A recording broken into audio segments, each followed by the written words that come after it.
What's up, everybody? Shiny Side Up here. Back at you with another moto vlog. I'm riding back home from work right now, enjoying my ride. Because, I mean, when are you not enjoying your ride? Riding's always awesome, right? There's a lot of cones here. So much stuffs. In my previous other video, actually this is like a secondary video that I'm recording on one long ride, full disclosure. I'm sure I'm not alone when I do this, but I will record many videos, 2, 3, sometimes 4, on one long ride and cut them into little pieces so that I have several videos. So earlier, if you didn't see the previous video where you watched me run out of gas, that was fun. Yeah. So I'm on my tw200 today. Check it out in all of its glory. And I'm riding home from work. And I just wanted to chat more about how much I love this bike. Many people love this bike. tw200 has got a cult following, man. It's the GOAT. It's the two-wheel tractor. I like to call it the two-wheel Jeep. It's not fast compared to other MX bikes, dual sports, enduros, whatever. But man, it's got a timeless look to it. It's got a solid power plant, nice and torquey, not crazy powerful, but it's torquey. It's forgiving, and it will just continue to say, "Thank you, sir, may I have another?"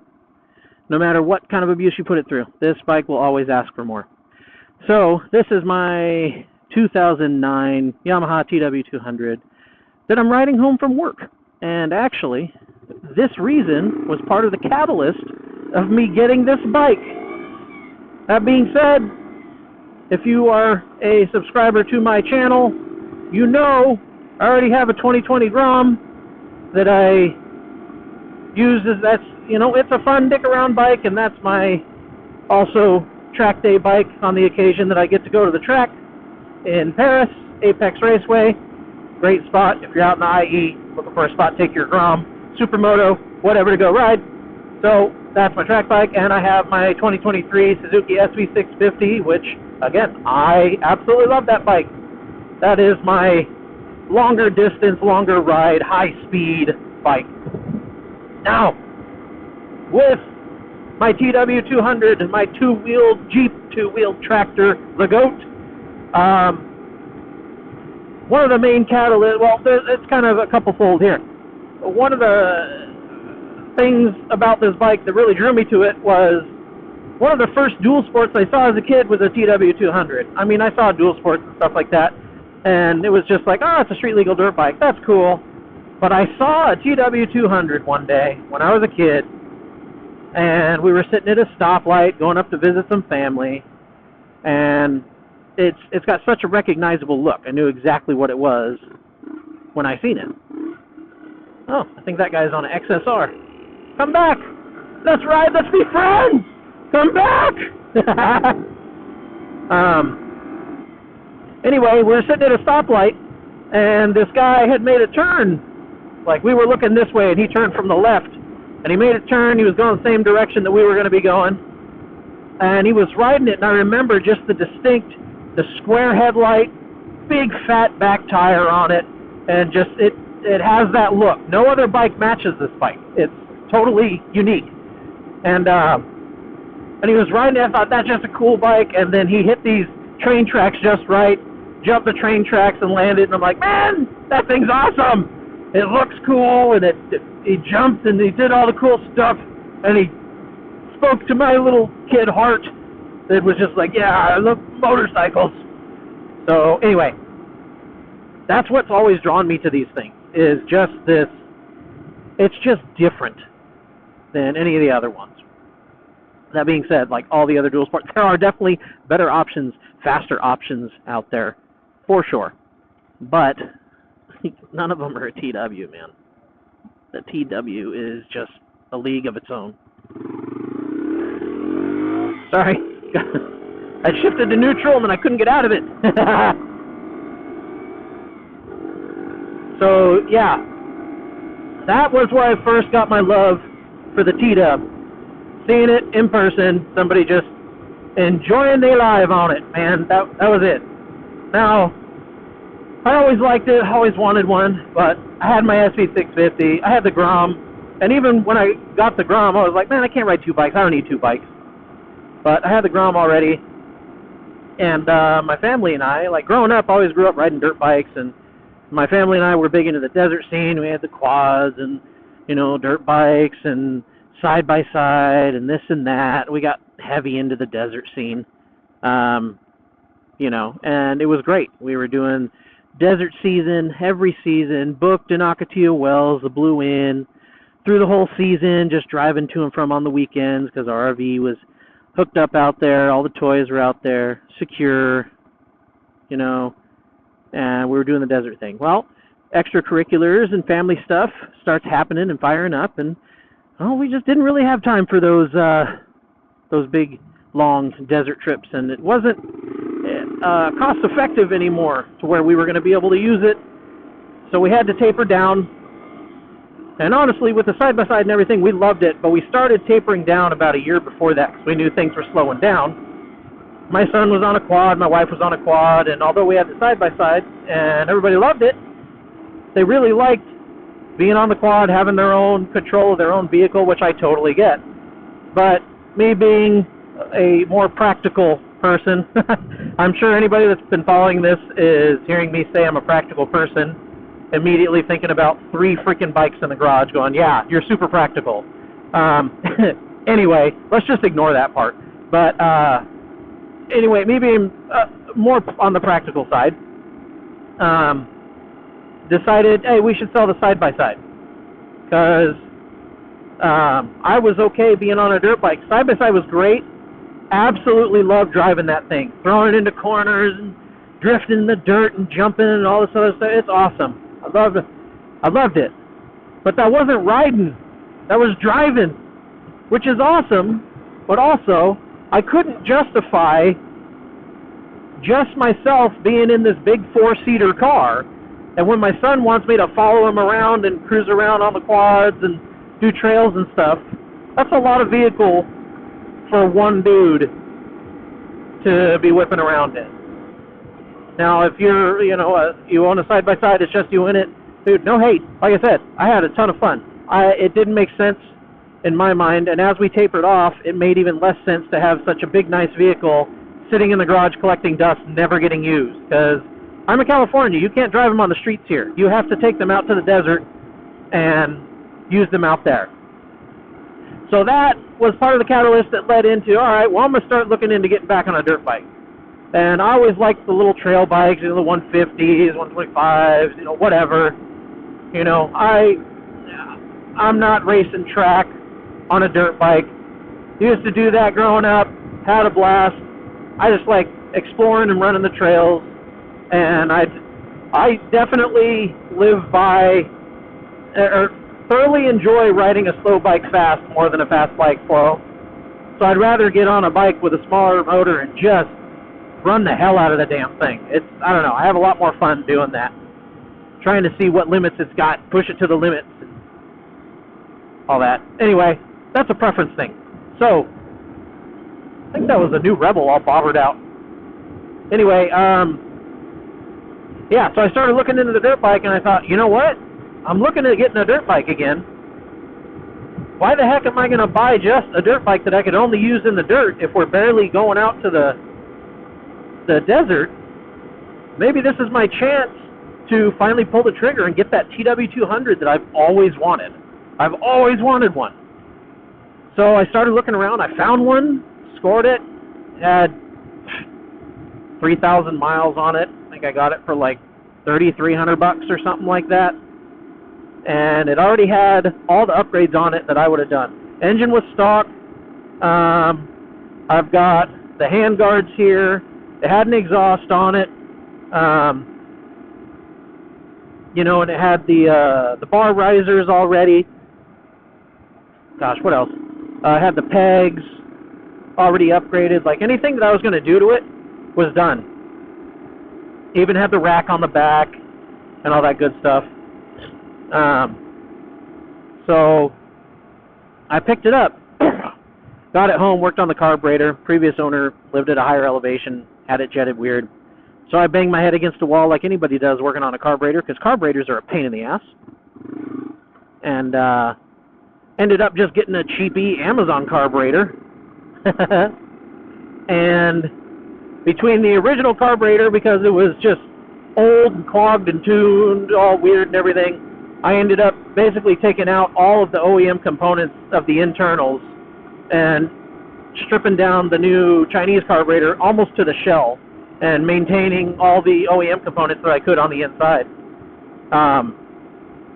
Aside from the jets and the needle position, because that was really, I think, most of where things went wrong on the other carb. Anyway, so between the OEM carb and the cost-effective, I'm not going to say cheap, but cost-effective Amazon carb that I picked up, hooked that all up, and it fired up right away. Runs like a dream and has since.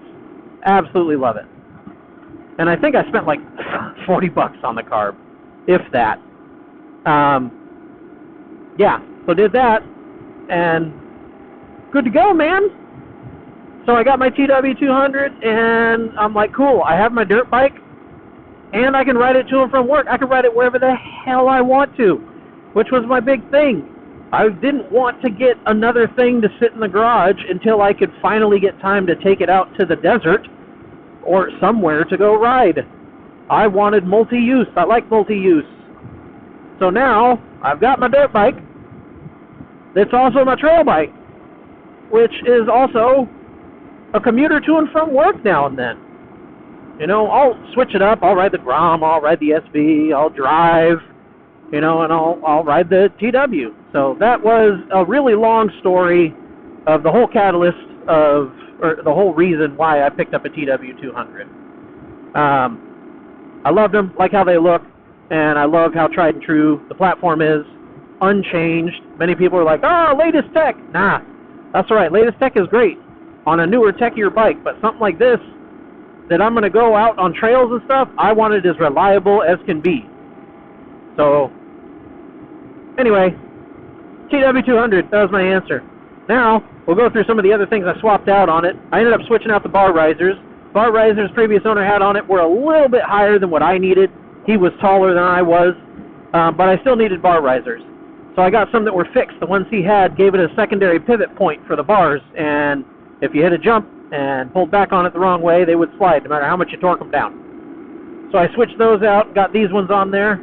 These are Amazon bar risers, Zitomer or something like that, but they're a fixed solid one with a good grade bolt that goes all the way through, and they put it at exactly the position I needed. I could still see all the gauges, and they raised it, so I'm in a good, comfortable riding position here.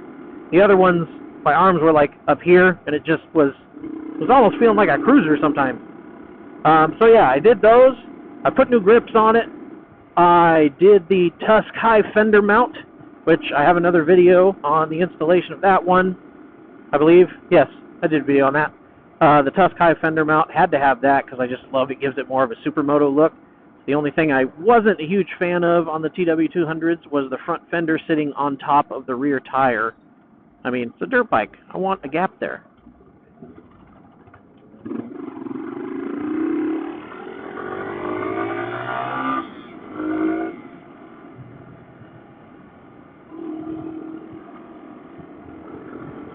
Oh, my grip moved. Damn it. I didn't want it to move. It was finally sticking. I didn't use grip glue. I used hairspray, old school. But they're cheap grips. I guess that's what happens. Anyway, I did the Tusk high fender mount. I did the tail tidy. I mean, it's a dual sport. It had the big tail thing on there. It wasn't crazy, but the tail tidy just looks better. Gave it a more modernized look, I guess. And I did the, I call it the bash plate underneath the scrape guard, whatever, underneath the frame. I did that as well. I have another install video on that one. And I put a tail bag on the back of it that I had picked up, actually specific for this one. Pretty big tail bag. It's a soft one. But, yeah. Did some mods, and even with the other two bikes in the garage, something about this bike just, it draws me to it. every time. It's simple. It's no frills. It's not crazy fast, but it's a lot of fun to ride. Something about this bike, you just feel unstoppable on it. Something on the TW, man. Because, like I said, everybody knows TW is not like a fast bike, but it will take you anywhere you want to go. Oh yeah, that's the other mod that I did. I did the rear sprocket. I did the rear sprocket, changed that out because it was geared even lower by the previous owner, which these bikes are geared inherently low as it is, even with the final gearing on the sprocket. So I went a couple teeth lower. Yes, lower. Higher? Lower. Went a couple teeth lower. So that I didn't compromise my low end and like my low end torque, so I could still easily motor up any hill, motor up a wall in first gear on this sucker. But I got more top end out of it. As anybody who has a TW or has ridden one, you know that stock gearing, 50-55, you are pretty well wrung out. So I changed my gear. I went, I believe it's lower. You know, I always forget until I look at it that if you go down teeth for more top speed, up teeth for more acceleration. Yeah, that was it. So I went a couple teeth down on it, and that seemed to be my sweet spot. Where now I'm not pinning it to cruise 55. It'll cruise 50-55 easy. If I'm pinning it, then it's there we go. If I'm pinning it, then I could get it on the highway and I could hit 70. I could cruise 65 and it'll hit 70 in the right conditions. Which going to and from work, I'm usually back roads all the way, almost. But when I went down the teeth on the gear, I could do the back roads, get off of them and hop on the highway for 2 exits and cruise that, which skips a whole bunch of stoplights. So for perspective, my work, I'm about 18 miles away from work, and I don't have traffic in the morning, so it's not a traffic thing really. And even in the afternoon, it's minimal. But if I take my truck and I'm freeway the whole way, I could get there about 30 minutes, 30 to 33 on average, we'll say that. If I take this with the side roads and hit the freeway for the last little bit, or even side roads the whole way, 35 to 38 minutes. So it's a difference of a couple minutes, and I get to enjoy riding my bike. Now if I get on the SV and take freeway the whole way, that one, 25, 30 minutes, that's a whole different thing. But anyway, yeah, those little mods set this bike up for success, man. So, and I can ride it from my house to local trails in the hills and dick around on the trails, scratch the dirt bike itch and the trail riding itch, and then ride back home. Disappear for an hour or two and go ride around, play in the dirt, come back home, put it in the garage, and sit and chill, man. So anyway, just more stuff about what I love about the tw200. Solid, tried and true platform. A over-engineered, underbuilt, I think is the right saying, 200cc motor that's built to withstand everything. Yeah, so anyway, alright, I'm done yapping. I'm sure I'll do another video about how much I love this bike or one of the other bikes or something like that. But, that's all I got for now. Hope you guys enjoyed it. It's nighttime. I'm almost home. I will catch y'all later.